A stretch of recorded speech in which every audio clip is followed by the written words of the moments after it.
This video will compute and discuss payback and discounted payback techniques. We'll discuss the pros and cons of payback techniques. So what exactly is payback, the payback technique? Well, the concept of payback is this. It's the length of time required for an investment to cover its cost. It's measured in years. And so remember, we had net present value that we computed, and that was in dollars. We had internal rate of return, that was in percent. Now we have payback, and it's measured in years. So how do we go about calculating this payback and interpreting it? Well, the best thing to do is look at a couple of examples. And we're going to use the same examples we used in the net present value video, the internal rate of return video, where we have projects S and L. S is where the cash flows come in sooner rather than later, and L is the cash flows come in later. So you can see S, $800 comes in right up front, and then it kind of tails off in terms of cash flows. With L, the cash flows ramp up over time. Both projects have a cost of $1,000. Given this information, how do we calculate and interpret payback for these projects? Let's look at it. So we'll do project S first, and we're going to have year here. And before we go any further, notice what I'm doing. In nearly all the analysis I've done in the past, I've used a timeline and looked at cash flows horizontally. This time, I'm looking at cash flows vertically because it makes a lot more sense when we're looking at payback. And we know what the cash flows are. It's minus 1,000 initially, and at year 4, the project ends. So now what we want to do is do something a little different here. We want to have an accumulator, or what I call how far in the hole we are. So I'll just call this column hole. And here's how I interpret it. When you invest in a project at time 0 and it costs $1,000, it's as though you dug yourself a hole of $1,000 and you have to crawl out of it. And you crawl out of it with the cash flow that comes about from the project, the positive cash flow. And so when you have positive cash flow, it helps you climb out of the hole. So initially we start off at the hole at a minus 1,000 feet, so to speak. 1,000 feet in the hole. But then, throughout year 1, we generate $800. And that brings us at the end of year 1 to only being minus 200 feet in the hole because that $800 brought us 800 feet higher. And then the next year, $200 comes through, and we're now in the hole by exactly 0. And so when we come exactly out of the hole, we're horizontal with the surface, so to speak. That's the payback. To be more precise, the payback period. And so the payback here is 2 years exactly for project S. Now if we did the same thing for L, and we look at L's cash flow, and we look at how much we're in the hole by with L, the cash flow is minus 1,000. So we're in the hole by 1,000 initially, just like with Project S, but we only get $50 back in year 1. So we're still 950 feet, or $950 in the hole. So that's not very helpful initially. And then we get another $100, so we're minus 850 in the hole.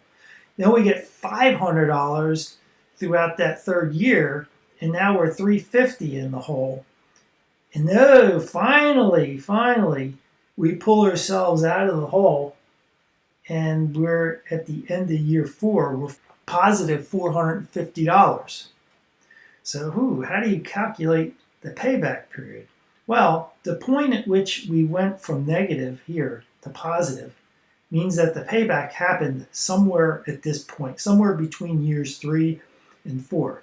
So we're going to take 3, this 3 years right here, and we're going to add to it how much we have to get out of the hole, which is 350 here, divided by the cash flow that's going to come about. And we're going to assume that that $800 comes out nice and smoothly throughout the 4th year. And when we do this calculation, we get 3.44 years approximately. This project takes 3.44 years to pay itself back, whereas project S only takes 2 years. So now, how do you use this decision rule? Well, first off, recognize that a project that pays itself back sooner rather than later is considered to be more liquid and a better project. And so that by itself is not good enough, though. We could say, okay, we got these two projects and S is certainly better, but is S good enough, though? So what we need is a cutoff point. And so what exactly is the cutoff? Well, we have to make a number up. Let's say the cutoff is 3 years. So I'll put it in red here. Let's say, suppose the cutoff is 3 years. And that's made up by the management of the firm. And the management of the firm thinks, well, if a project takes longer than 3 years to pay back, we're not going to invest in it. It takes too long. It could be risky if it takes over 3 years. We want something less than 3 years.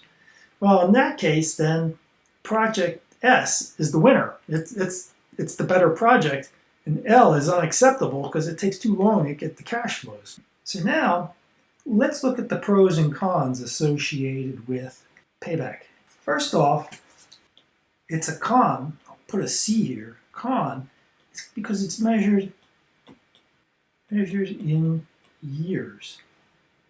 And the problem with that is it doesn't translate very well into shareholder wealth accumulation.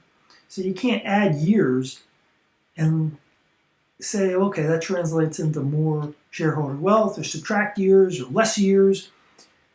It's like internal rate of return. You can't add percentages and figure out, well, that adds up to shareholder wealth. Shareholder wealth is measured in dollars. And so that's the problem here. We're looking at years as a criteria. It doesn't translate well into dollars. The second issue here is, and it's a con, and there's an ad hoc cutoff period. And that cutoff period is made up by management. And so one management team versus another may have different cutoffs. And there's no real criteria for evaluating what's a good cutoff. You just kind of make it up. The third item is, and it's a con, is it ignores discounting. There's no discounting the time value of money in what we just did. The fourth issue here is that it ignores, and it's a con here, ignores cash flow after the cutoff. So the fact that we could have a year 5 here, and I'll put it in red, we could have a year 5 where there is like $10,000 coming in as a cash flow. And we would be ignoring that cash flow based on the cutoff. Look, just based on this 2-year payback. This 2-year payback happens right here. We're ignoring all these cash flows. And this payback is at 3.44 years. We're going to ignore this $10,000 payback. It's not considering all cash flows. You know, like remember, we looked at net present value, we looked at internal rate of return, and those guys reflected all the cash flows. And so we have a problem here. We're ignoring some of the cash flows. Number 5 here is a pro and a con. And so what I mean by that is this technique of payback, it ignores risk. So we don't have any risk built into this analysis. There's no risk built into the analysis.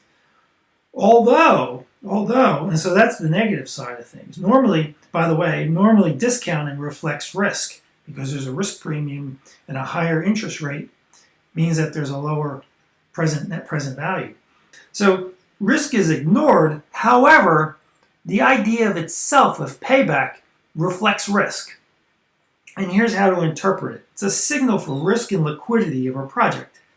So if you have a project that pays back faster, the project is considered more liquid and has less risk because you get your money back sooner rather than later. People prefer to get their money back sooner rather than later. They view long-term projects where there's a pot of gold at the end 10 years later, it's quite risky. It may never pan out. And so while the actual calculations of payback ignore risk, some people interpret a shorter payback as meaning less risk and more liquidity.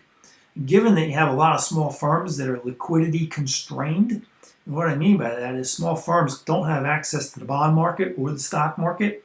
They have to borrow money from banks and other financial institutions, and it makes it kind of hard for them to obtain money compared to larger firms. And so for small firms, payback may make some sense. The other issue here is the con is we have a scale problem. And we don't have a scale problem here because remember what scale means. Scale means we have the same costs. Means that we have, scale refers to costs. And here we have the same costs. But you could have a project. You could have a project that's $1 billion in cost and has a huge net present value and has a payback of 5 years versus a $1 project cost that pays back in 1 year. So what do you think is going to add to shareholder wealth? If this has a huge positive NPV, and this has, obviously, you and I could pay for this project out of our pocket, this project's not really going to add anything to the value of the firm, whereas this one could substantially add value to the firm. So the problem with payback is you can't tell how big the project is. And if you're just looking at the shortest payback period as your decision criteria, you're going to be ignoring size. You're going to be ignoring risk. You may be ignoring some of the cash flows that happen in later periods. And you'll be employing an ad hoc cutoff period. And so, yeah, there's some issues with it. But then again, it's used in the real world. So some people like this payback because they like the fact that they get their cash flow sooner than later. And it's a nice rule of thumb. Give me the project that generates the most cash early on. So now what we want to do is we want to fix at least one of the problems. And one of the problems that we have was the fact that payback ignores time value of money. So let's look at a concept called discounted payback. Discounted payback is going to use the same techniques we just looked at, except we're going to be using discounted cash flows rather than undiscounted cash flows. So here we have Project S. This is exactly what we saw before, but now we're going to be looking at the present value of cash flows. So we're going to compute the present value of this column. And the present value at time 0 is the present value, so that's minus 1,000. We're going to take this 800 and divide it by 1.07. Oh, yeah, we're going to need a discount rate. And the discount rate is going to be the weighted average cost of capital, 7%. The same 7% we used in previous videos. So we're going to take this 800, discount it at 7% for 1 year. Present value is going to be 747.66. We're going to take this 200, discount it at 7% for 2 years, 174.69, and then 81.63, 76.29.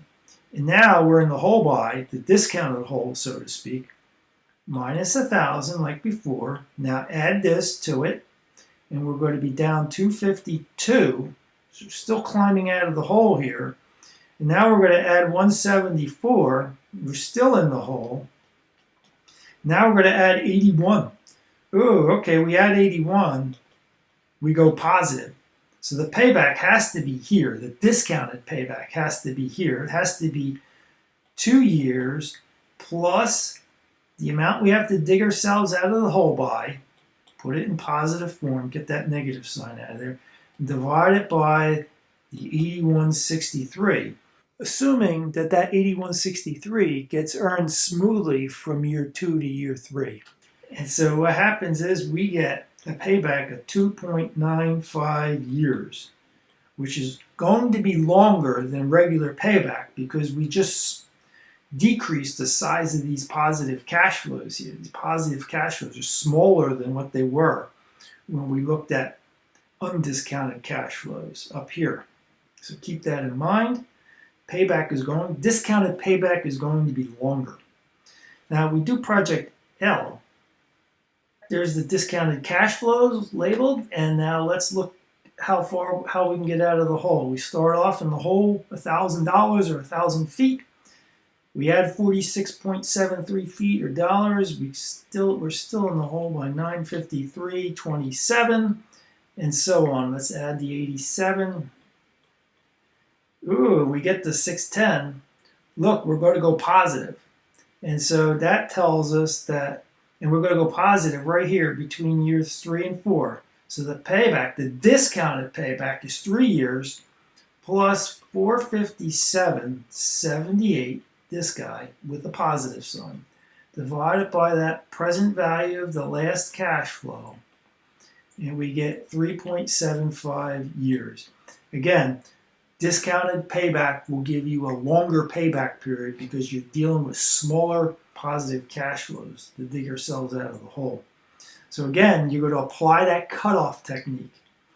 And if your cutoff technique is 3 years or better, where better is less, this project just squeaks by at 2.95 years. So you would accept this project, and this project you would reject, as it takes longer than 3 years to pay back, so you reject. Now, to wrap things up, let's talk about mutually exclusive projects and independent projects as they apply to payback and discounted payback. The rule with mutually exclusive projects, remember it's one or the other, is that you accept the project with the fastest payback, provided it is less than the minimum required by management. If it's less than that cutoff required by management, you accept it.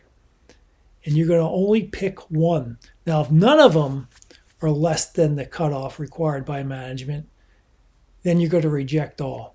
So you can pick one or none. And the classic example that I've been using throughout these videos is, look, you own a corner lot. You can put a laundromat on it, or you can put a restaurant or a coffee shop on it. You can only put one business on it. And you're going to pick the project with the shortest payback according to this rule. Now, when you have independent projects, the cash flows are independent. So the classic example would be you're considering, a Walmart in California and a Walmart in Alabama. Those cash flows are going to be independent. And if that's the case, you'll accept all projects, in other words, both stores, if they beat the cutoff. And if any projects exceed the cutoff, in other words, they're slow to pay back, you'll reject them. And again, these statements apply to both payback and discounted payback.